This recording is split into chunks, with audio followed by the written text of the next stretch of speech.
Assalamualaikum warahmatullahi wabarakatuh. Kembali lagi di channel Portal Dimensi dan tentunya masih bersama saya Kang Selamat di sini. Kali ini Kang Selamat akan menceritakan sebuah kisah yang berjudul Antasena Mahendra Sendang Lawean. 1000 keajaiban diri dalam genggaman kegelapan. Cerita ini ditulis oleh Ristori, dan sebelum kita masuk ke ceritanya, buat kalian yang belum subscribe channel ini, tekan tombol subscribe-nya terlebih dahulu dan tekan tombol notifikasinya agar kalian tidak ketinggalan cerita terbaru dari Portal Dimensi. Gak usah berlama-lama lagi, langsung saja kita masuk ke ceritanya. Antasena Mahendra Sendang Lawean, Sewu Kerso Gendeng Wulung.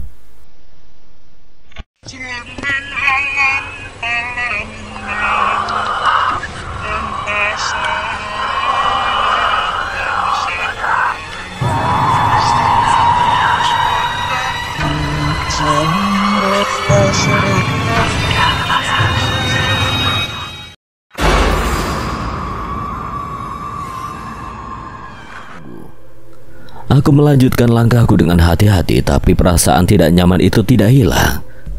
Seolah-olah ada sesuatu yang mengawasi, mengikuti setiap gerakanku.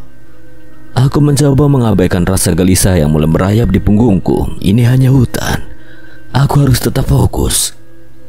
Namun langkah-langkah kecil di belakangku terdengar samar. Tidak lagi ragu, aku berhenti dan berbalik cepat, tapi lagi-lagi hanya kegelapan yang menyambut. Aku tahu ada sesuatu di sini, sesuatu yang tidak terlihat tetapi terasa begitu nyata. Beberapa meter kemudian, jalan setapak yang aku lewati mulai berubah. Tanah terasa lebih licin, udara menjadi lebih dingin, dan bau aneh seperti dupa menyelinap melalui hidungku. Di antara suara ranting patah dan dedaunannya bergesekan, aku mendengar suara samar-samar seperti bisikan. Mahendra. Aku berhenti, suara itu terdengar dari kejauhan, tetapi aku yakin itu bukan imajinasiku. Aku menoleh ke segala arah mencoba mencari sumber suara tersebut. Siapa kau? Tunjukkan dirimu. Tidak ada jawaban, hanya bisikan itu yang semakin jelas menyebutkan namaku berulang-ulang.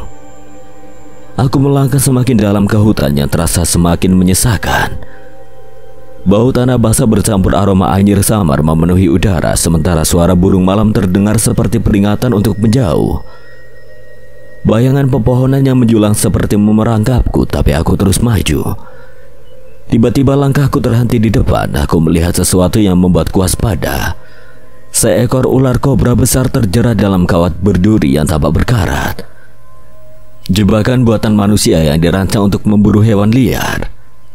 Ular itu melingkar dengan tubuhnya yang besar, berkilauan oleh sisi kita mengkilap. Matanya yang menyala-nyala memandangku penuh ancaman setiap kali mencoba bergerak.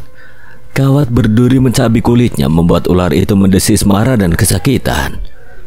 Aku berdiri diam beberapa saat mencoba mencerna apa yang aku lihat. Ular ini berbisa. Satu serangan saja bisa membuatku tumbang, pikirku sambil menggenggam erat tas kecilku, tetapi melihat ular itu meronta dengan jeritan kesakitan, rasa kasihan muncul di hatiku. Namun naluriku juga berbisik agar berhati-hati. Aku merogoh sakuku dan merasakan dinginnya cincin pancasona di jariku. Berjaga-jaga apabila ular itu menggigit atau menyeburkan racunnya, aku mencoba mendekati ular itu perlahan. Tenang, aku di sini untuk membantumu. Meski aku tahu ular itu tidak bisa mengerti, aku berharap suaraku membawa sedikit ketenangan, namun sebaliknya, ia mendesis lebih keras, membuka lebar mulutnya dan memperlihatkan taringnya siap menyuntikkan racun mematikan. Aku berhenti sejenak, menyadari resiko yang aku hadapi jika digigit ular itu. Jika aku salah langkah, aku bisa mati di sini. Tapi aku tidak bisa membiarkan makhluk ini terus menderita. Aku meraih sebuah ranting kayu yang cukup panjang dan kuat. Dengan hati-hati aku mencoba menekan bagian kepala ular agar ia tidak bisa bergerak bebas. Kobra itu semakin marah, mengibas-ibaskan ekornya mencoba melawan tekanan dari ranting. Sementara itu, tangan kananku berusaha meraih kawat yang melilit tubuhnya. Kawat itu tajam dan kuat, melukai jariku saat aku mencoba membukanya. Aku menarik nafas dalam-dalam, mencoba tetap fokus meski ketegangan menguasai pikiranku. Tenang, Gumamku lagi, kali ini lebih kepada diriku sendiri daripada kepada ular itu. Tapi ular itu tidak tenang sama sekali. Dalam sekali gerakan cepat yang tidak terduga, ia berhasil lolos dari tekanan rantingku dan langsung menyerang. Aku merasakan tusukan tajam di tanganku. Ular itu telah menggigitku dan aku tahu racunnya sudah mulai menyebar. Aku mundur selangkah, merasakan panas yang menyebar dari titik gigitan. Rasanya seperti bara api yang membakar di bawah kulitku. Jangan panik, fokus. Aku mengeluarkan sapu tangan dari tas kainku, lalu mengikatnya erat di pergelangan tanganku yang tergigit untuk menahan penyebaran racun. Tanganku membiru, gigitan itu terasa berdenyut menyakitkan, namun aku tidak punya waktu untuk memikirkan rasa sakit itu. Kobra itu kembali melingkar, tapi tubuhnya semakin lemas akibat jeratan kawat yang melukai tubuhnya. Aku kembali mendekat, kali ini dengan tekad yang lebih besar. Dengan memanfaatkan momen ketika ular itu kelelahan untuk menekan kepalanya lagi dengan ranting, lalu menggunakan tangan satuku untuk mencoba membuka jeratan kawat. Aku menarik kawat itu dengan sekuat tenaga, jemariku tergores kawat berduri, darah menetes ke tanah, tetapi aku tidak peduli. Ayo. Dengan satu tarikan terakhir, kawat itu akhirnya terlepas. Kobra itu terjatuh ke tanah. Menggelepar sebentar sebelum diam, aku melepaskan ranting yang menahan kepalanya dan mundur perlahan memastikan jarak aman. Ular itu mengangkat kepalanya, menatapku dengan mata yang masih menyala penuh ancaman. Aku berdiri diam, mencoba menunjukkan bahwa aku tidak berniat menyakitinya. Setelah beberapa saat, kobra itu meluncur perlahan ke dalam kegelapan hutan, menghilang di balik semak belukar. Aku menghela nafas panjang, tubuhku lelah tapi hatiku lega. Kamu memang berbisa, tapi aku tidak akan membiarkanmu mati di tangan manusia yang tidak bertanggung jawab. Aku terduduk di tanah menatap luka gigitan yang membiru. Tiba-tiba terdengar suara tawa lirih dari dalam hutan. Suara itu tua, serak dan entah kenapa terasa lebih menyeramkan daripada suara apapun yang aku dengar malam ini. Aku langsung berjaga-jaga, mataku menyapu sekeliling. Dari balik bayangan pepohonan, seorang kakek tua muncul perlahan. Pakaiannya sederhana dengan kain hitam melilit tubuhnya dan tongkat kayu di tangan. Wajahnya penuh keriput, tetapi ada sorot mata tajam yang membuatku merinding. Bagus sekali, nak. Tidak banyak yang mau membantu makhluk seperti itu. Siapa Anda? Dan apa yang Anda lakukan di sini?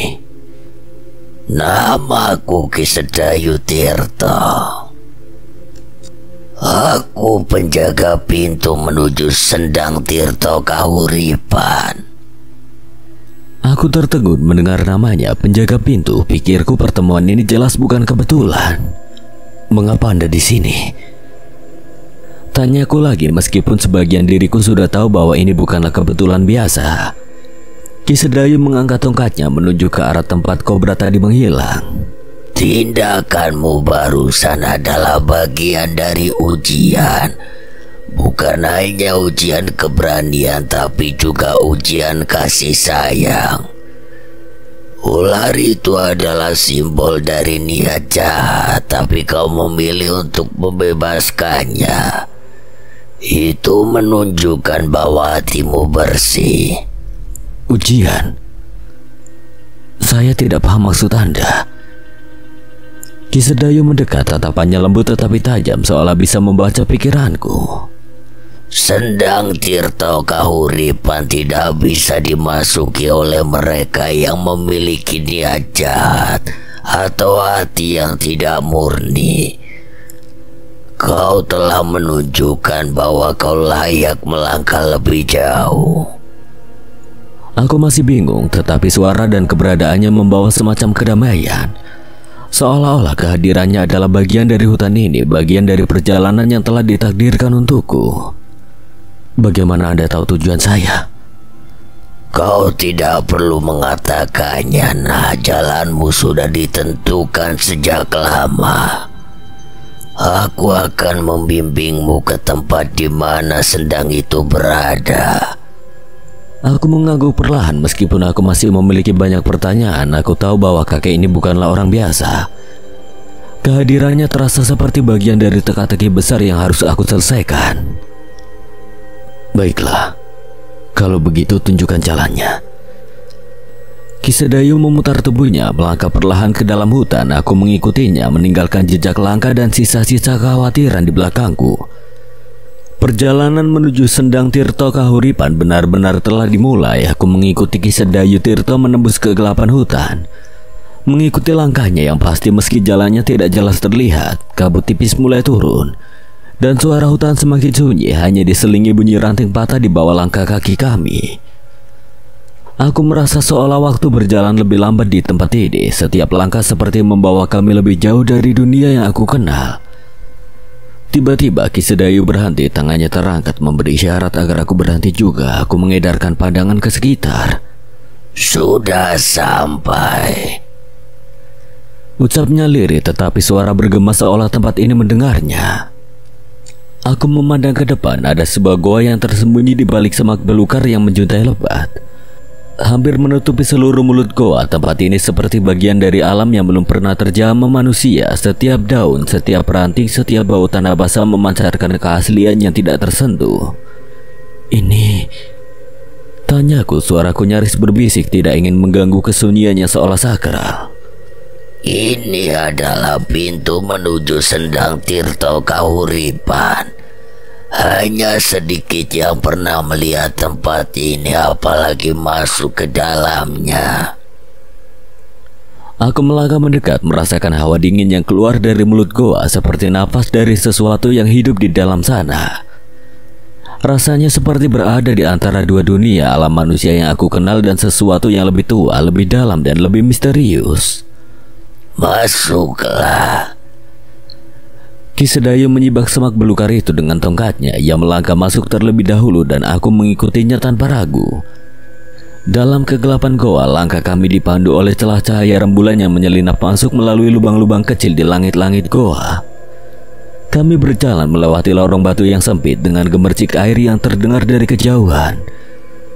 Semakin dalam kami masuk, udara semakin segar tapi juga semakin aneh. Rasanya ringan sekaligus berat, seperti ada sesuatu yang mengawasi meski aku tidak melihat siapapun. Setelah beberapa saat, lorong itu terbuka ke sebuah ruang besar dan aku terhenti. Di hadapanku adalah sebuah pemandangan yang hampir tidak bisa dijelaskan dengan kata-kata.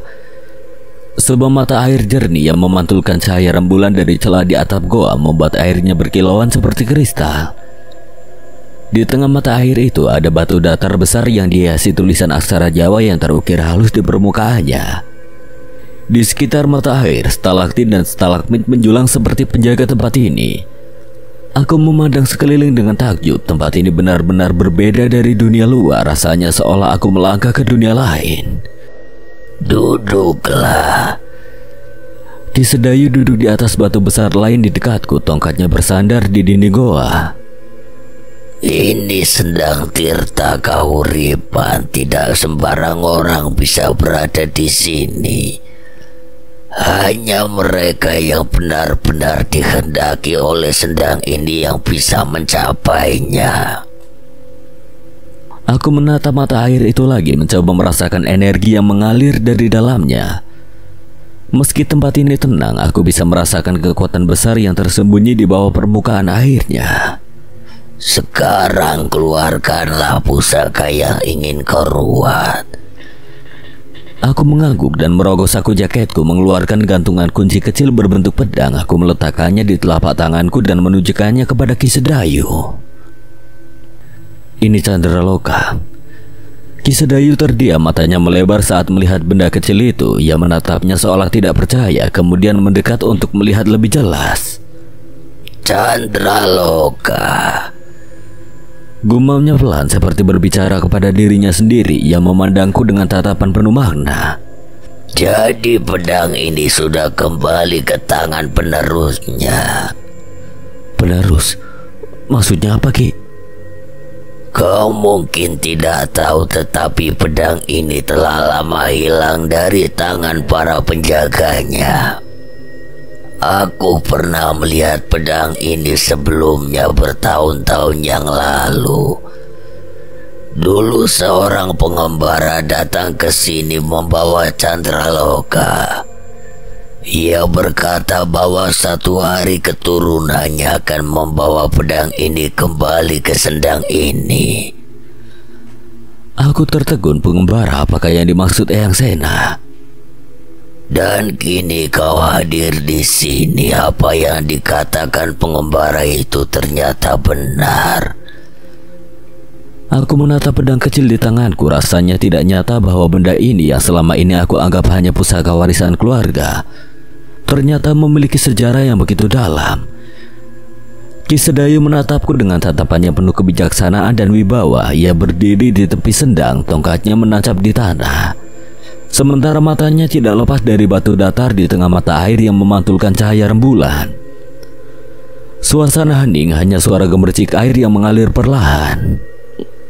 Meruat pedang Candraloka adalah tugas besar. Bukan hanya untuk dirimu, tetapi untuk dunia yang lebih luas. Pedang ini bukan pusaka biasa, ia adalah penyeimbang, penjaga harmoni antara alam manusia dan alam gaib. Namun kekuatan besar di dalamnya tidak akan bangkit begitu saja. Untuk menyucikannya kau harus melalui proses yang berat. Proses yang tidak hanya menguji tubuhmu, tapi juga hati dan jiwamu.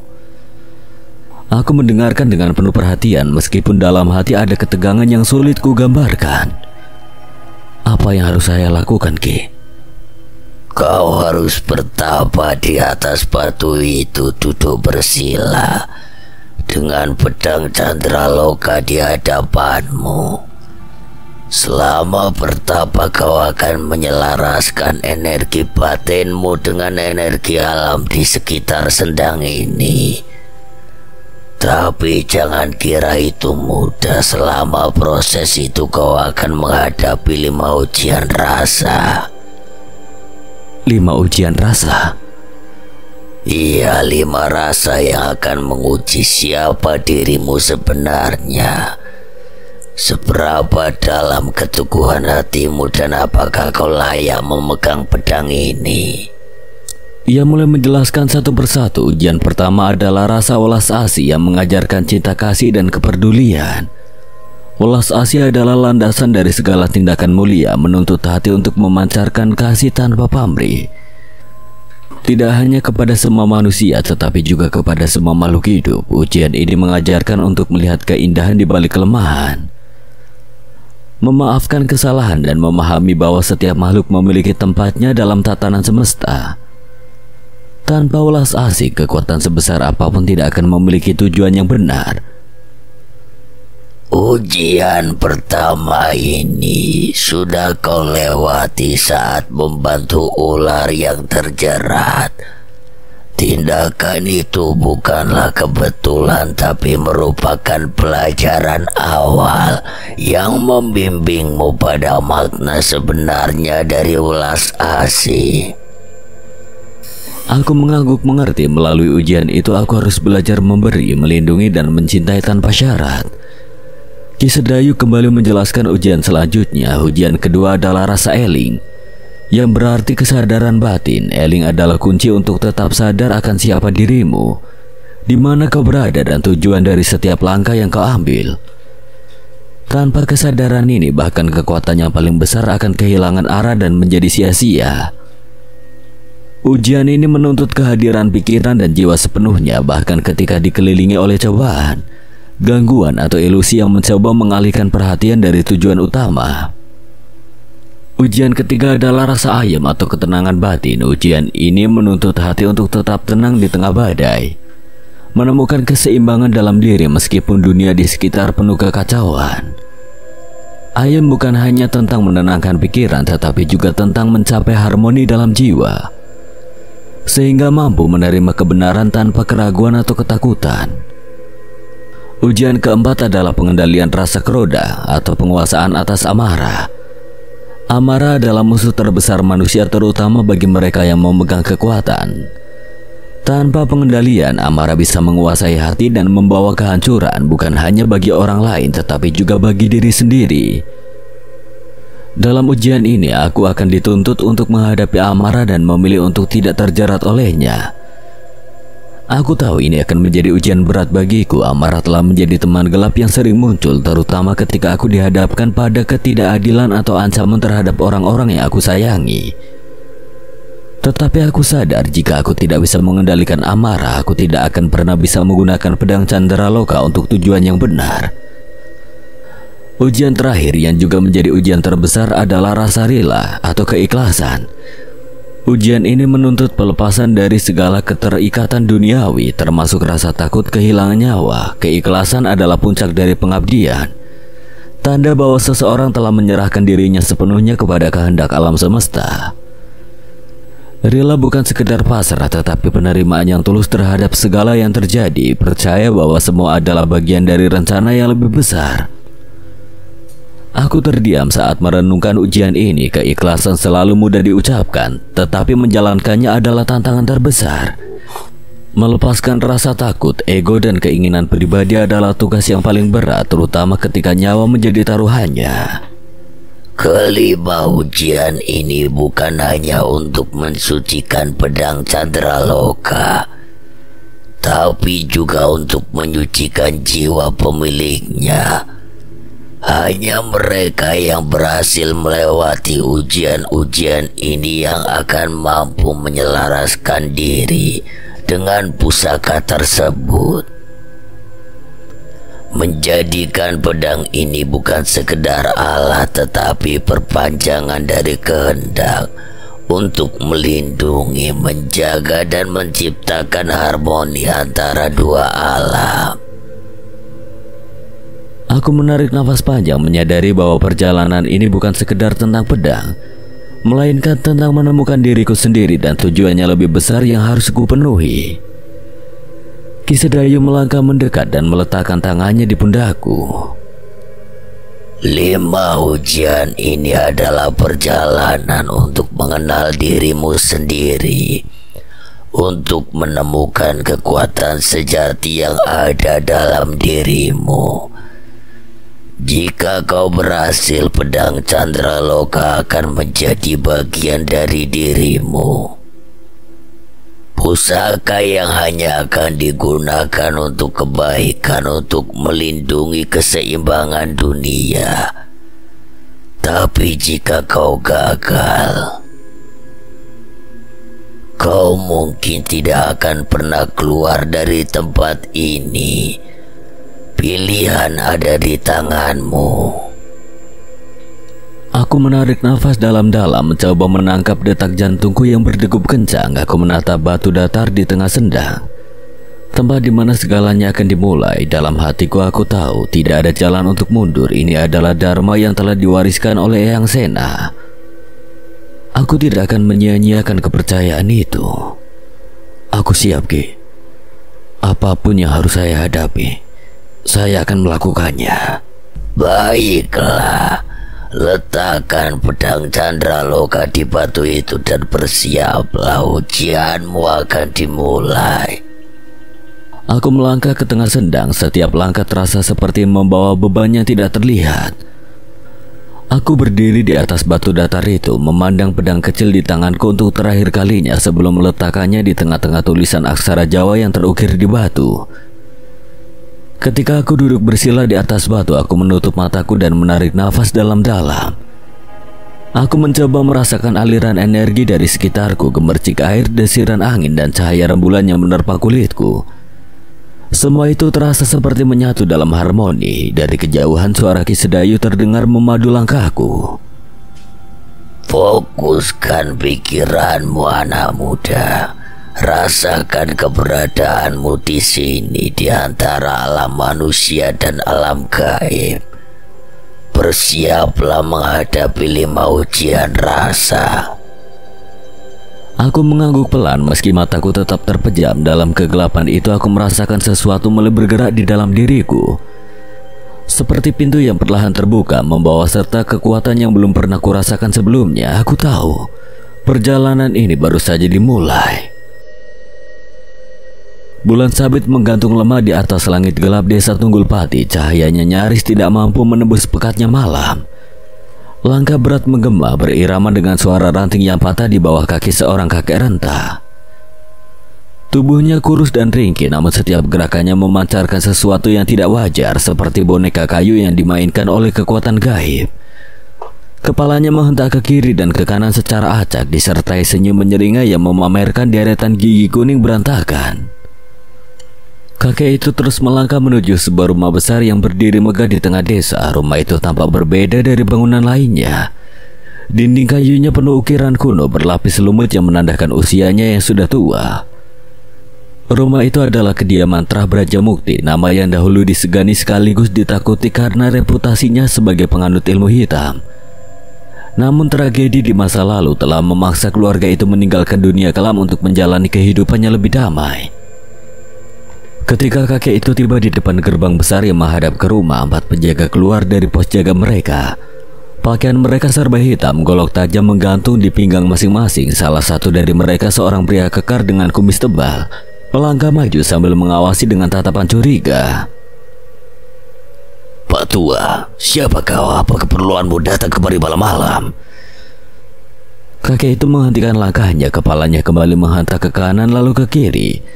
Sementara senyum menyeringai di wajahnya semakin lebar, suaranya berat, mengandung ejekan yang membuat udara di sekitar terasa lebih dingin.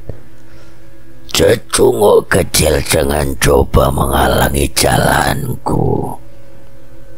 Penjaga itu tertegun, alisnya berkerut mendengar jawaban tersebut. Ia melirik ke arah rekannya di belakangnya, lalu kembali menatap kakek itu dengan sorot mata yang lebih tajam. Kau tidak ada urusan, pergi sekarang. Ini tempat orang penting, bukan untuk orang seperti kau. Kakek itu tetap diam, tatapannya menyapu ke arah penjaga-penjaga itu. Seperti menilai mereka satu persatu, udara di sekitarnya mendadak berubah lebih berat, seolah ada sesuatu yang tidak kasat mata memenuhi ruangan di antara mereka. Tiba-tiba penjaga yang berdiri di paling belakang mengeluarkan jeritan memekik.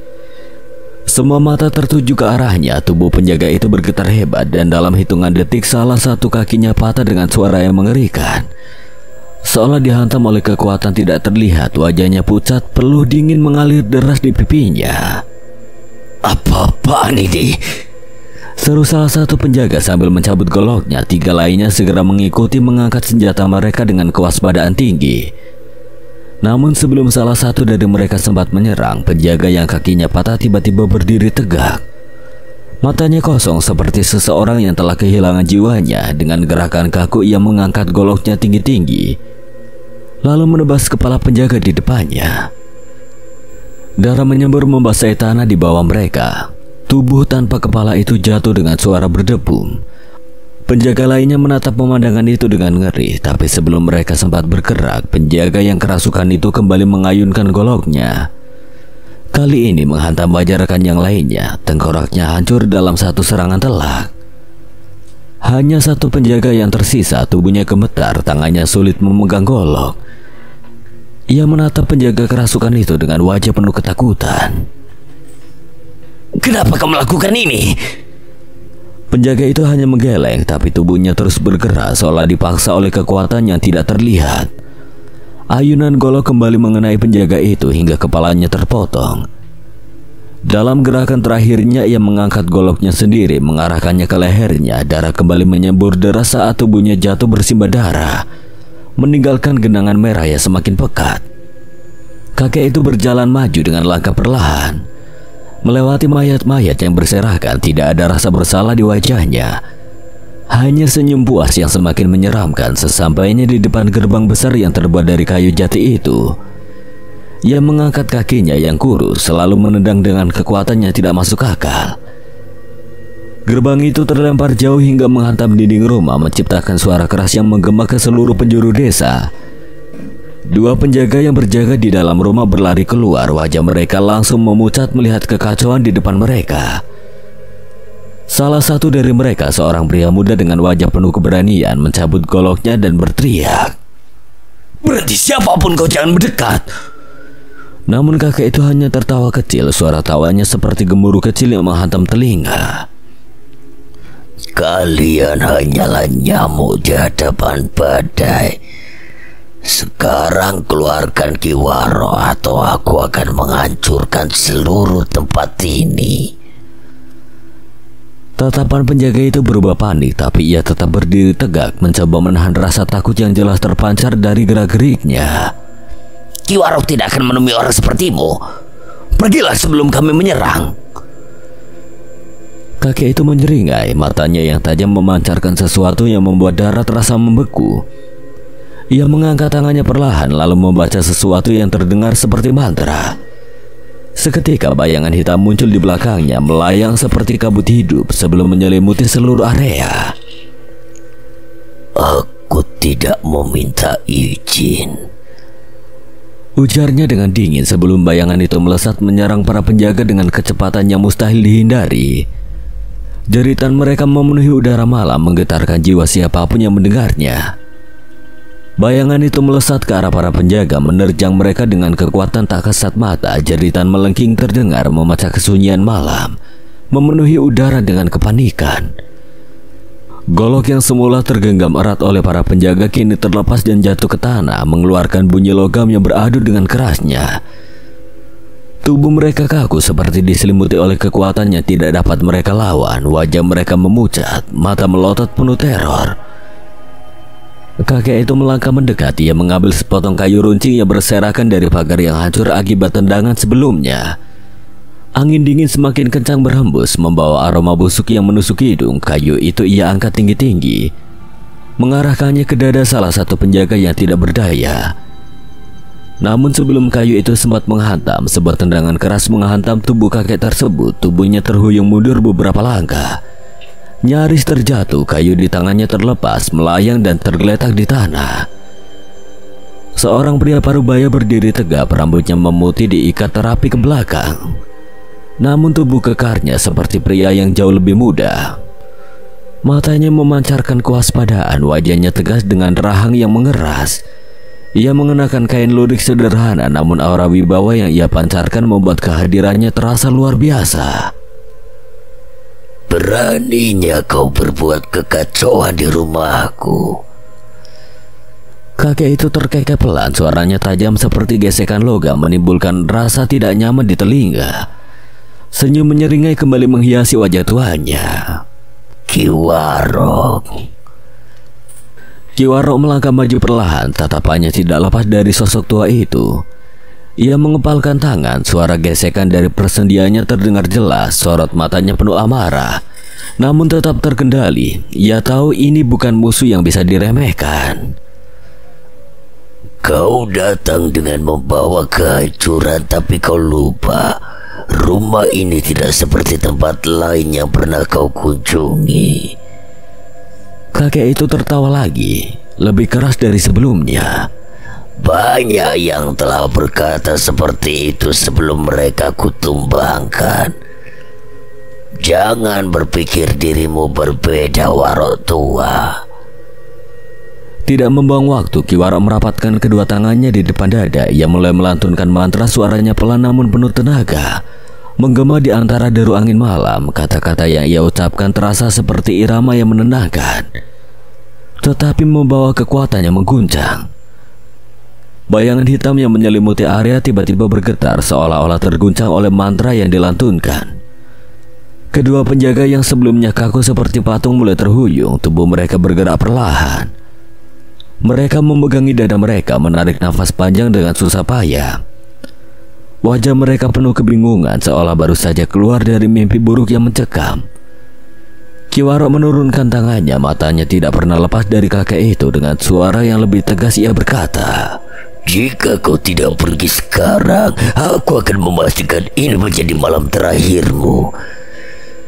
Senyum kakek itu memudar, digantikan oleh tatapan tajam yang penuh kebencian.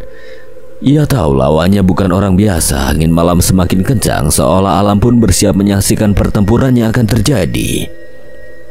Kalian pergi dari sini. Aku yang akan menghadapi orang ini.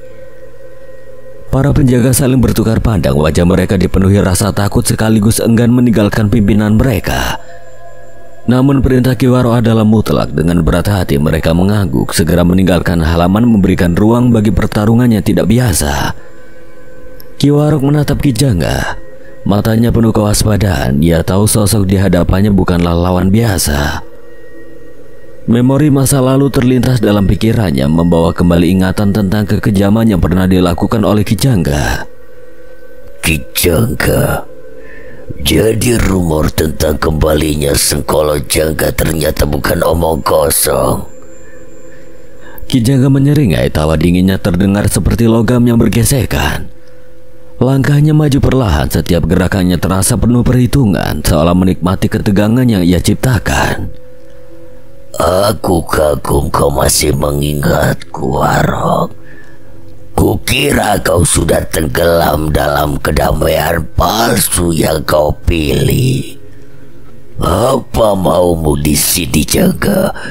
Kenapa kau mengacaukan kediamanku? Ki Jangga berhenti, tubuhnya yang kurus tampak lebih menyeramkan di bawah bayangan malam. Aku datang untuk mengambil sesuatu yang menjadi milik Nyai Lawe. Alis Ki Waro terangkat meski ia mencoba menahan keterkejutannya. Milik Nyai Lawe? Apa maksudmu? Raja Sukmajati. Mata Ki Waro menyipit, terahangnya mengeras. Raja Sukmajati? Apa yang diinginkan Nyai Lawe dari benda itu? Bukankah sudah lama nilainya hilang di dunia hitam? Kau memang telah melupakan segalanya, Warok. Raja Sukmajati adalah kunci untuk menyempurnakan ilmu Manunggaling Sukmajati. Nyai Lawe membutuhkannya untuk rencananya, dan rencana itu lebih besar dari yang bisa kau bayangkan. Kata-kata itu membuat napas Ki Waro tertahan sesaat. Ia mengenal ilmu itu. Ilmu terlarang yang melanggar hukum alam dan mampu menghancurkan keseimbangan dunia. Kalau begitu, Jangga, kau sudah membuat kesalahan besar dengan datang ke sini. Kesalahan aku justru memberimu kesempatan, Waro. Kembalilah ke jalur yang seharusnya. Berikan Raja Sukmajati dan bergabunglah dengan kami. Kau akan mendapatkan kekuatan yang jauh melampaui apa yang kau pernah miliki. Kau pikir aku akan tertarik dengan tawaranmu? Terakhir Raja Mukti sudah meninggalkan jalan hitam. Tidak ada yang bisa memaksaku untuk kembali. Kalau begitu, aku akan mengambil Raja Sukmajati dengan caraku sendiri. Dan aku akan memastikan seluruh terap Raja Mukti hancur bersamamu. Kalau itu yang kau inginkan, Jangga, aku tidak akan mundur. Kalau kau pikir ancamanmu akan membuatku gentar, kau salah besar. Ki Jangga mengangkat kayu runcing yang ia pegang, ujungnya mengarah langsung ke dada Ki Waro. Kalau begitu, bersiaplah mati, Waro. Aku tidak akan menunjukkan belas kasihan. Udara di sekitar mereka berubah mendadak. Angin dingin yang sebelumnya pelan kini berputar liar. Dedaunan kering berterbangan menciptakan suara gemerisik yang memekakan telinga. Ki Waro menarik nafas dalam, tangannya bergerak membentuk segel-segel sederhana dengan penuh konsentrasi. Ia membaca mantra pelindung, tubuhnya bersinar samar seperti dilindungi oleh kekuatan gaib yang tidak kasat mata. Ki Jangga tertawa lalu melempar kayu runcing itu dengan kecepatan yang luar biasa. Kayu itu melesat seperti anak panah, mengarah tepat ke arah jantung Ki Waro. Namun dengan kelincahan yang mengejutkan, Ki Waro melompat ke samping menghindari kayu itu. Kayu tersebut menghantam salah satu pilar rumah, menancap dalam hingga mematahkan bagian atasnya. Kita lihat siapa yang akan bertahan malam ini. Kita lihat seberapa jauh jalan hitam telah merusakmu, Jangga. Ki Waro tidak tinggal diam. Ia menjejakkan kakinya ke tanah, tubuhnya merendah.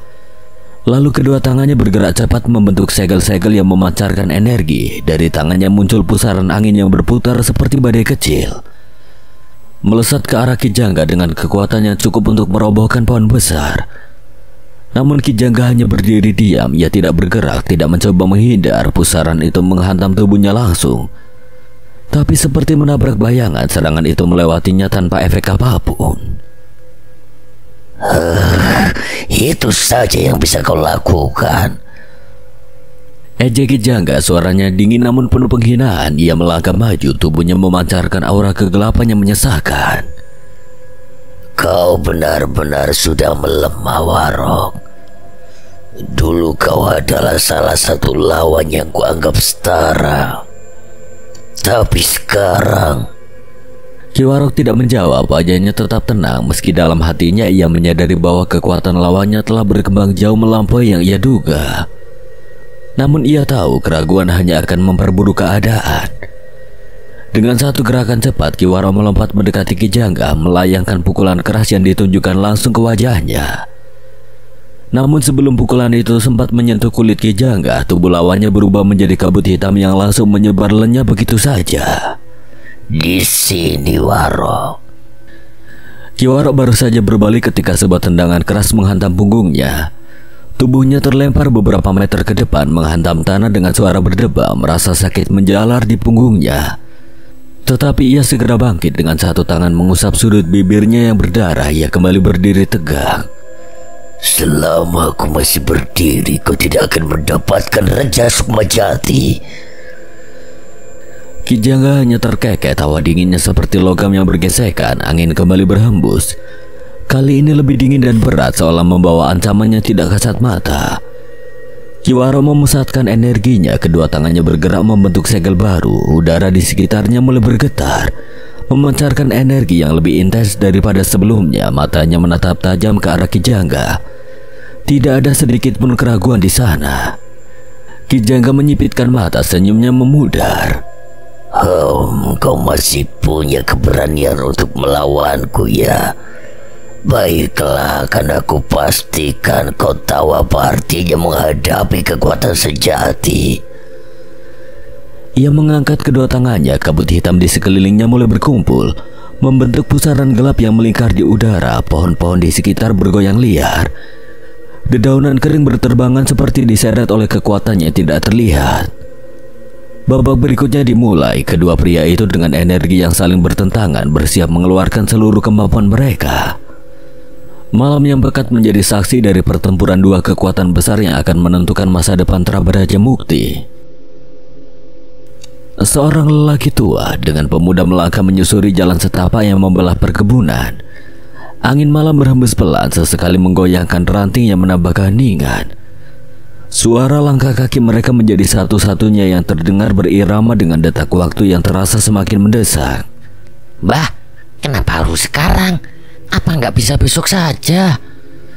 Tanya Suko. Nada suaranya menyiratkan kelelahan. Ia berusaha menyamakan langkahnya dengan Mbah Harto, yang meskipun tubuhnya rentah tetap melangkah dengan mantap. Mbah Harto menoleh sekilas, tatapannya tajam, sorot matanya menyimpan ketenangan bercampur kecemasan. Kita harus cepat, Suko. Tidak bisa menunggu. Arya bilang situasinya genting. Laras diculik dan dia akan dijadikan wadah untuk ilmu Manunggaling Sukmajati. Langkah Suko berhenti mendadak, wajahnya yang tadinya malas berubah serius, alisnya berkerut tajam. Laras, apa maksud Mbah dia diculik? Laras akan digunakan oleh Nyai Lawe. Ilmu Manunggaling Sukmajati membutuhkan dua benda perantara, Raja Sukmajati dan Kalung Jatiningsih.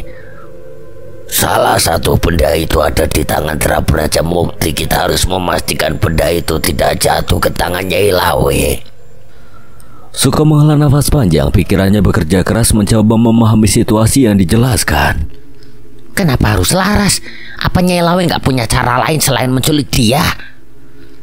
Karena Laras adalah kunci dan kita harus memastikan dia tidak menjadi korban. Meski kebingungan masih jelas tergambar di wajahnya, Suko mengangguk perlahan. Kalau begitu Mas Sena ada di mana sekarang? Apa dia juga sedang bergerak menyelamatkan Laras? Mahendra sedang menuju Sendang Kahuripan. Dia punya tugas sendiri yang tidak kalah penting. Karena itu kita harus bergerak dari sisi lain untuk memastikan semua ini tidak jatuh ke tangan yang salah. Suko menarik dalam, mengumpulkan keberanian meski hatinya penuh kecemasan. Mendengar nama Mahendra setidaknya memberikan sedikit ketenangan. Kalau begitu Mbah, apa Ki Warok pemimpin Tra Brajamukti akan mau membantu? Bukankah Trakita Wisanggeni dan Brajamukti dulunya saling bermusuhan? Langkah Mbah Arto terhenti. Ia berbalik perlahan menatap Suko dengan pandangan tajam yang syarat dengan ingatan masa lalu. Permusuhan itu sudah lama berlalu. Bertahan pada dendam lama hanya akan membawa kehancuran.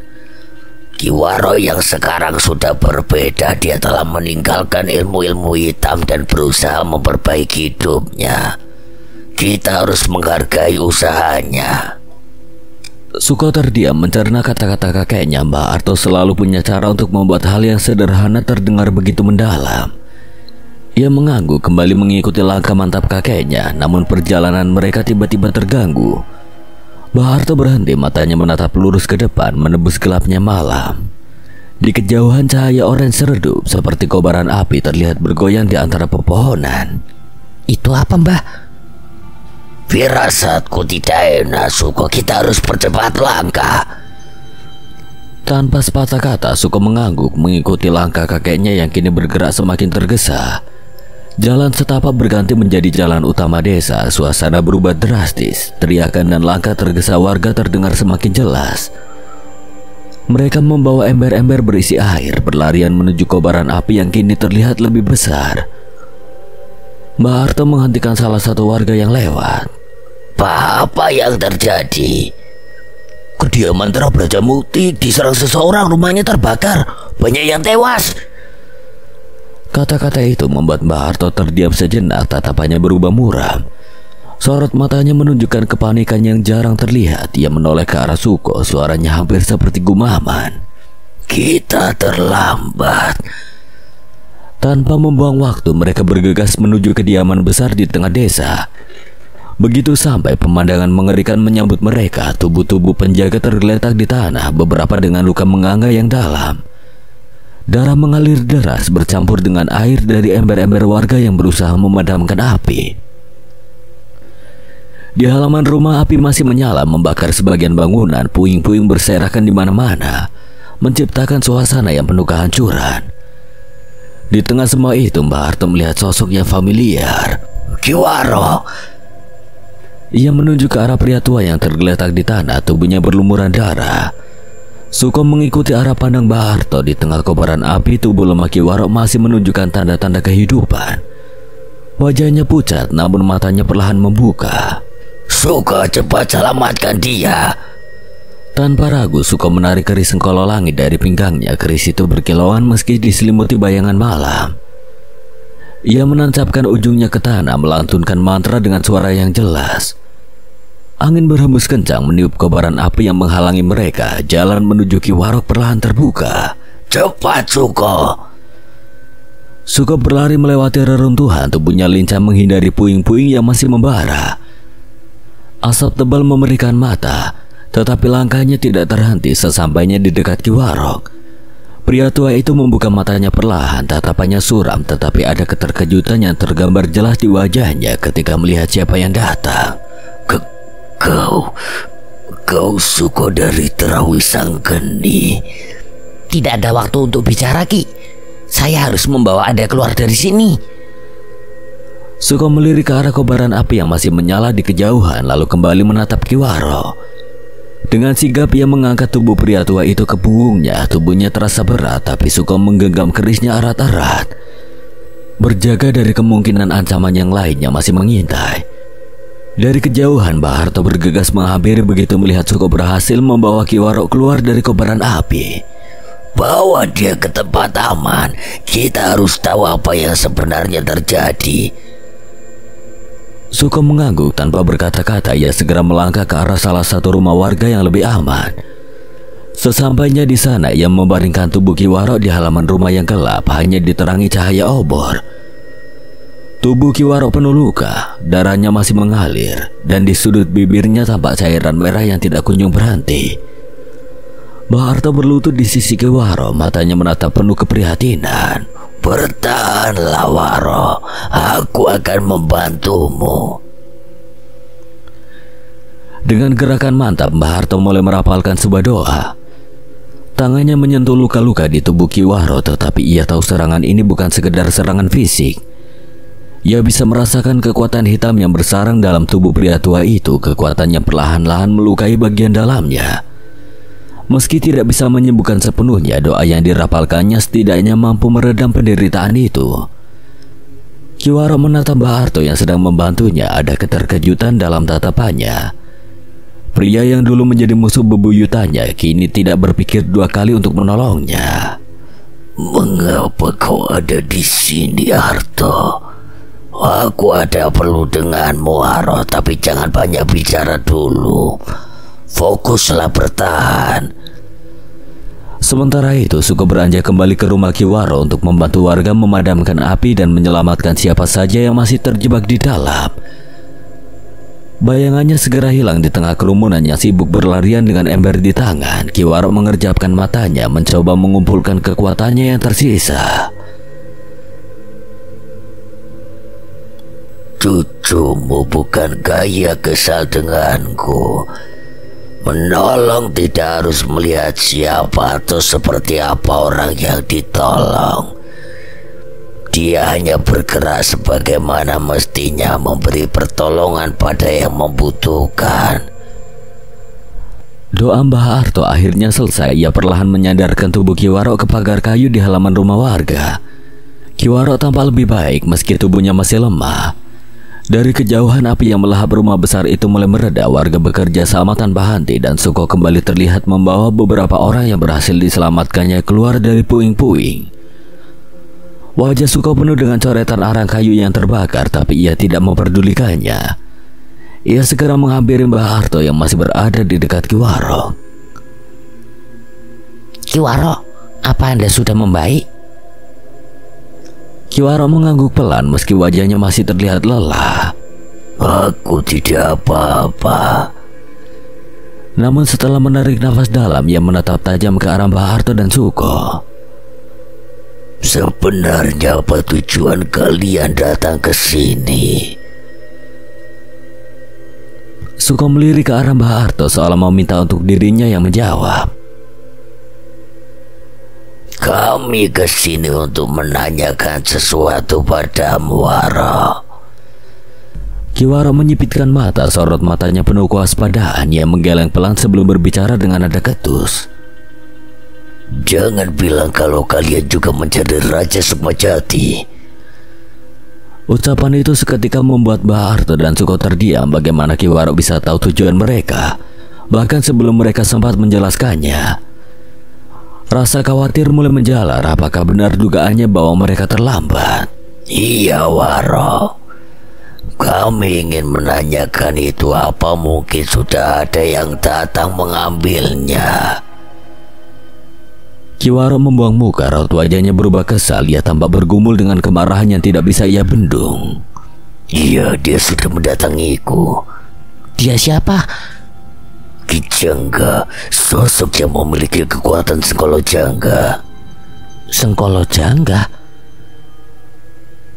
Ki Waro mengangguk, matanya memandang jauh ke arah reruntuhan rumahnya yang mulai dingin. Bayangan pertarungan dirinya dan Ki Jangga tergambar jelas di benaknya. Dia adalah kaki tangan Dewi Kutukan, Nyai Lawi Durganala. Suko dan Mbah Harto terdiam membeku. Kata-kata Ki Waro barusan terasa seperti pukulan yang menghantam dada mereka. Nama Sengkolo Jangga dan ancamannya Nyai Lawi membuat mereka lemah seketika. Laras dalam bahaya dan ilmu Manunggaling Sukmajati kini tampak semakin mungkin terlaksana. Kita beneran terlambat, Mbah. Ada penyesalan dalam ucapannya. Ki Waro menatap keduanya dengan sorot mata tajam. Ia menarik nafas panjang, suaranya serak namun jelas saat bertanya. Mengapa kalian juga mencari Raja Sukmajati? Apa urusan kalian dengan benda itu?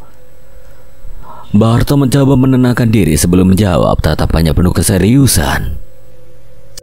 Ada salah satu kenalanku, dia adalah turunan Sukmajati.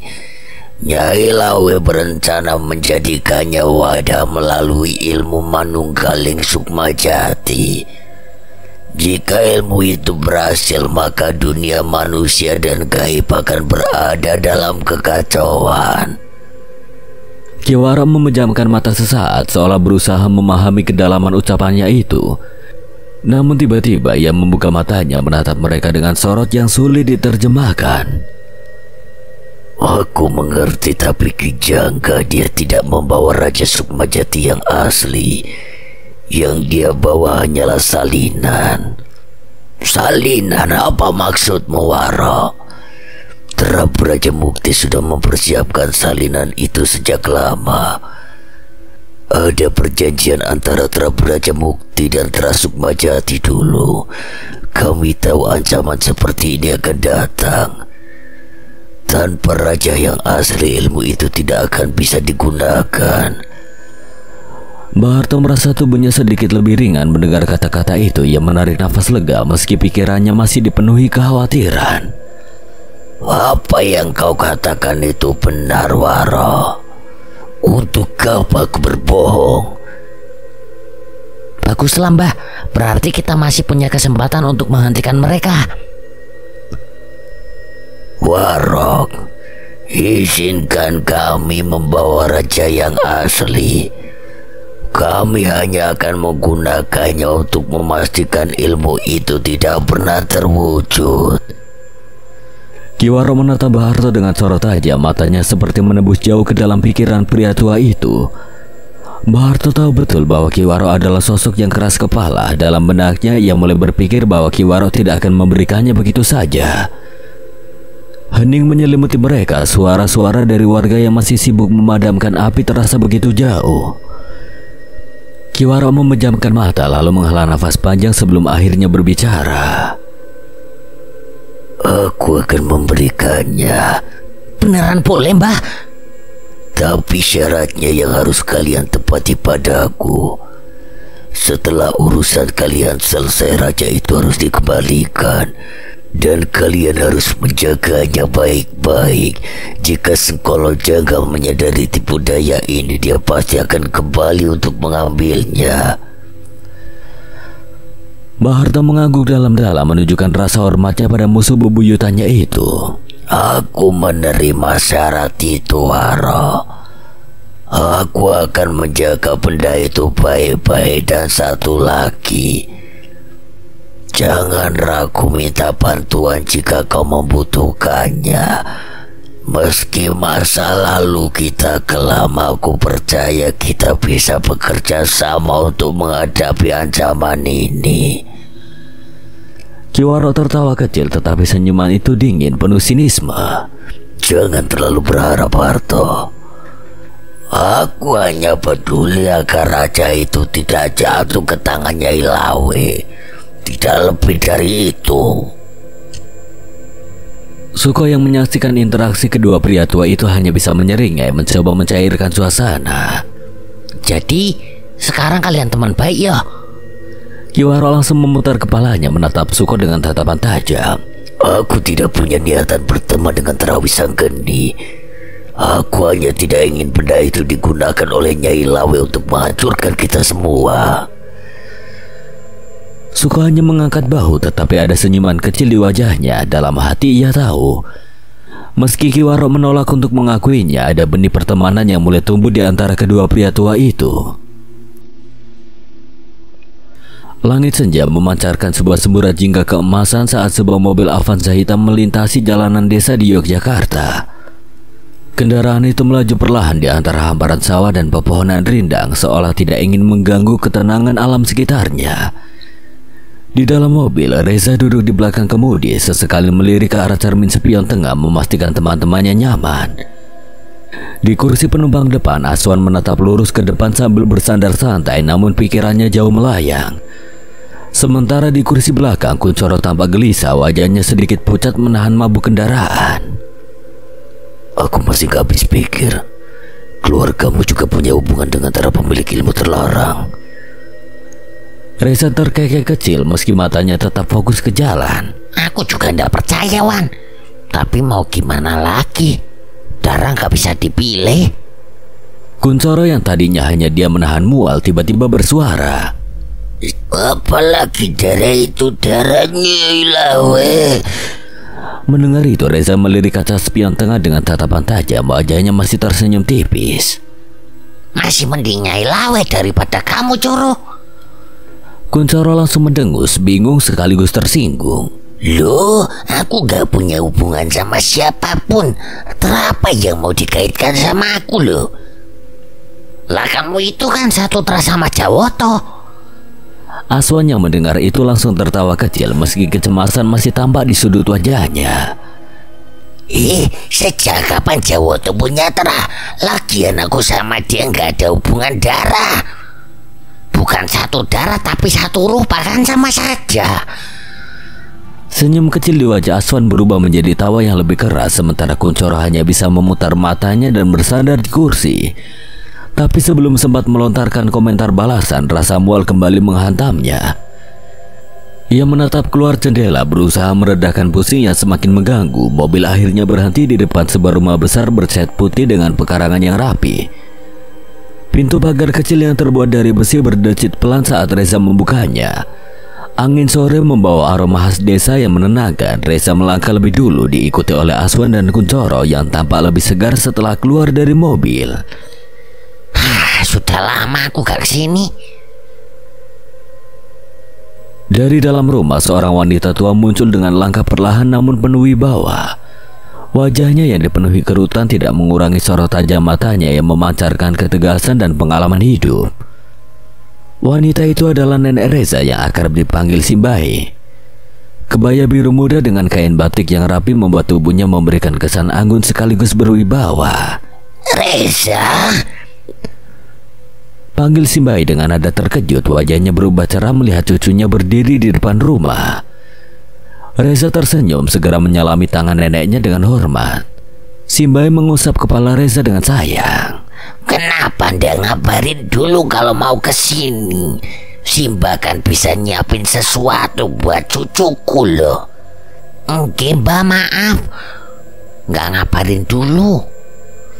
Aswan dan Kuncoro yang berdiri di belakang Reza segera maju dan ikut menyalami Simbahe. Reza memperkenalkan mereka dengan sopan. Simbahe mengangguk ramah, tersenyum kepada keduanya, namun tiba-tiba wajahnya berubah sedikit penasaran. Kok kamu ndak bareng Laras saja? Semalam kan dia kesini. Reza membeku, tubuhnya kaku seperti patung, matanya membelalak seolah baru saja mendengar hal yang tidak masuk akal. Di belakangnya, Kuncoro menatapnya dengan wajah penuh tanya, sementara Aswan yang biasanya tenang mulai memasang ekspresi waspada. Ia merasakan sesuatu yang tidak beres. Semalam? Laras kesini semalam? Iya, dia datang sendiri bilang ada perlu. Ketiganya saling pandang, keheningan berat menyelimuti mereka, hanya diselingi suara daun-daun kering yang bergesekan tertiup angin sore. Pikiran mereka bergemuruh. Laras seharusnya tidak mungkin berada di sini. Ia sedang ditahan oleh Nyai Lawe. Itu fakta yang tidak terbantahkan. Aswan segera memejamkan mata, berusaha menajamkan mata batinnya yang menelusuri pekarangan dan rumah dengan pandangannya. Mencoba mendeteksi keberadaan sesuatu yang ganjil. Dalam diam, ia merasakan jejak samar energi hitam. Seperti residu langkah seseorang yang baru saja menghilang. Energi itu terasa tipis tetapi cukup untuk membuat hatinya berdegup kencang. Wes, ayo masuk dulu. Kalian pasti capek toh, biar Simba buatkan minum. Ketiganya mengangguk meski hati mereka masih diliputi kecemasan. Mereka mengikuti Simbai masuk ke dalam rumah. Namun Aswan menyempatkan diri berbisik pelan kepada Reza. Ada residu energi hitam di sini. Aku yakin itu bukan dari Laras yang asli. Maksudnya Laras ada yang kawin juga, Asta? Aswan dan Reza serentak menjauhkan kepala mereka dari Kuncoro, menahan diri untuk tidak meringis akibat bau napasnya. Bukan kawin juga, Coro. Maksudnya ada yang nyamar jadi Laras. Simba yang sudah lebih dulu masuk ke ruang tamu memanggil dari dalam. Ayo masuk, kalian kenapa malah ngobrol di luar toh? Ketiganya mengangguk kompak melangkah masuk ke ruang tamu yang sederhana tapi penuh kenangan. Foto-foto masa kecil Reza tergantung di dinding menampilkan senyumannya yang ceria bersama almarhum kakeknya. Kunchoro tidak tahan untuk tertawa kecil saat melihat salah satu foto Reza dengan wajah belepotan lumpur. Reza kecilnya ternyata bandel juga ya. Reza mendesah mencubit lengan Kunchoro untuk menghentikan tawanya meski kenangan masa kecilnya terasa menghangatkan hati. Pikirannya masih dipenuhi oleh sosok Laras yang disebutkan Simbai tadi. Ada banyak pertanyaan yang perlu dijawab. Simbai duduk di depan mereka dengan tatapan penuh rasa ingin tahu. Tidak biasanya Reza membawa teman dan tampak begitu serius. Jadi ada apa kalian kesini?